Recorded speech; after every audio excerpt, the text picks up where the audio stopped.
Hai teman-teman, ketemu lagi nih sama kita. Di tema 3 kali ini kita akan membahas mengenai the day after new normal. Jadi kan bangsa kita sempat mengalami masa pandemi karena virus COVID-19. Namun sekarang sudah kembali ke masa normal atau new normal. Oke guys, kalau nggak lama-lama langsung aja ke podcastnya. Didengerin sampai habis ya. Halo guys. Hai, kamu yang namanya Rahel ya? Iya, salam kenal ya. Ternyata lebih cantik yang asli ya daripada pas teleconference di Teams. Terima kasih. Aduh Michael, ini masih awal-awal udah gombal aja. Hehehe. Rahel, ceritain dong aktivitas kamu di rumah ngapain aja setelah sekolah online. Kalau udah selesai sekolah online, aku makan dulu. Habis itu aku ikut les online sampai sore.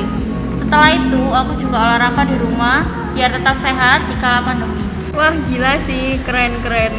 Terus sekarang kan udah new normal, lesnya masih online atau gimana? Udah offline dong, jadi lebih efektif juga kalau les secara offline. Soalnya kalau bingung atau kurang jelas bisa langsung ditanyakan ke guru lesnya. Kalau online kan kadang jaringan yang lambat itu membuat jadi tidak nyaman untuk belajar. Iya sih, nggak enaknya online itu ya gitu. Iya, gara-gara itu juga aku jadi kurang sambung sama teman-teman, terus pergi ke gereja juga dibatasi. Nggak semua orang bisa masuk. Iya bener banget Will, di gereja aku diwajibkan untuk daftar secara online. Baru boleh masuk gereja. Wah, iya. Sekarang dengan adanya teknologi semua bisa dilakukan dengan sangat mudah kayak daftar online buat gereja itu, dan kita sudah bisa masuk ke gereja mengikuti ibadah. Iya dong Kel, tapi itu harus cepat daftarnya. Soalnya kalau kelamaan takut gerejanya full karena umatnya banyak. Perkembangan iptek di Indonesia ini sudah semakin canggih ya. Kita selain bisa daftar online gereja, kita juga bisa memesan makanan online, melakukan shopping online dan lain-lain. Jadi kita nggak perlu ngantri juga. Iya Din, tapi perkembangan iptek juga menimbulkan banyak sekali dampak positif maupun negatif bagi masyarakat. Salah satu dampak negatifnya itu masyarakat bisa kehilangan pekerjaannya guys. Hah? Kok bisa gitu? Iya bisa dong, kan udah digantikan dengan canggihnya teknologi. Iya juga sih, tapi kasih contoh pekerjaannya dong, Din. Contohnya itu tukang pengantar pos. Meski Pos Indonesia sudah ada dari lama dan sudah punya banyak cabang di seluruh Indonesia, bahkan di daerah terpencil sekalipun, namun semakin hari semakin berkurang karena teknologi semakin maju.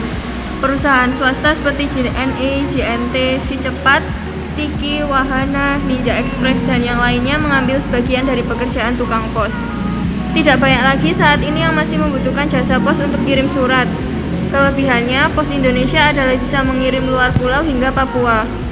Tapi sekarang, surat menyurat tidak lagi harus secara fisik karena bisa melalui email dan media lainnya, agar seseorang bisa mendapatkan dokumen, data, respon tanpa harus menunggu kedatangan tukang pos. Nih, aku kasih contoh pekerjaan lain yaitu kasir. Pengembangan metode pembayaran menggunakan self checkout di beberapa swalayan membuat pelanggan bisa dengan mudah menyelesaikan proses pembayarannya tanpa harus adanya seorang kasir. Dengan metode self checkout ini, peran seorang kasir mungkin tidak begitu besar dulu, namun kasir masih akan terus dibutuhkan. Wah, ngeri juga ya. Dengan teknologi ini, lumayan banyak jalan hilang. Ya Will, kita harus berjuang dan banyak berdoa. Iya Hel, sebagai umat Kristiani kita hendaknya berusaha dan berjuang untuk membangun etika dan moralitas yang mengutamakan kepentingan umum, yaitu kesejahteraan yang merata bagi seluruh warga. Setuju bro. Guys, ini udah jam makan siang. Kalian mau makan apa nih biar aku pesenin? Anjay, ditraktir Nits. Ayam geprek mozzarella donggel, request cabenya yang banyak ya. Jangan banyak-banyak, nanti sakit perut mampus. Aman aja. Ya udah, yang lain mau apa? Namanya aja dekel, biar nggak ribet. Oke, setuju ya. Iya Hel. Ayam geprek mozzarella ini berarti makanan khas yang dimodifikasikan ya? Iya Din, ayam geprek mozzarella ini merupakan makanan khas daerah yang dimodifikasi dari bahan pangan hewani. Oh iya, udah banyak juga kan ya yang jual ayam geprek mozzarella ini? Iya Din, karena peluang usaha yang didapat juga besar dan untungnya juga banyak. Bahan-bahan yang dibutuhkan pun dapat didapatkan dengan mudah. Keren-keren, tapi banyak pesaingnya juga dong jadinya. Ya gitu deh. Guys, bukannya besok kita ada tugas bahasa Inggris ya? Ah, itulah aja Will jaketnya. Mending kita makan dulu aja ini, makanannya udah datang. Iya, iya. Tugasnya disuruh apa emangnya, Will? Disuruh membuatkan pengantin gitu. Ah, kayak gimana itu? Aduh Michael, makanya kalau dikasih tugas sama Sir Jackie itu didengerin, jangan main sendiri. Hehehe. Pengantin itu ada yang banyak tipe-tipe itu loh. Maksud kamu conditional sentence? Nah, iya.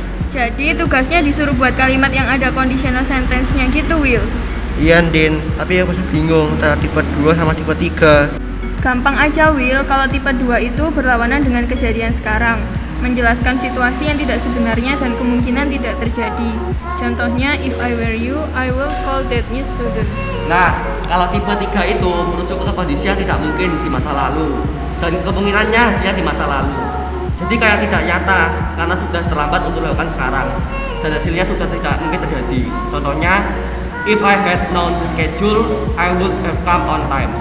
Oh, oke guys. Makasih ya.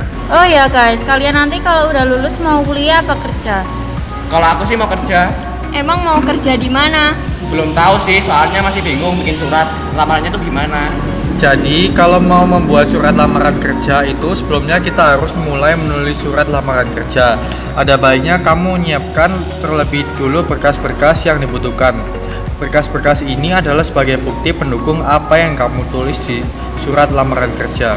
Misalnya, kamu ingin melamar pekerjaan sebagai seorang jurnalis, maka siapkan berkas berupa ijazah terakhir serta berkas pendukung lainnya seperti sertifikat pelatihan menulis dan portofolio tulisan.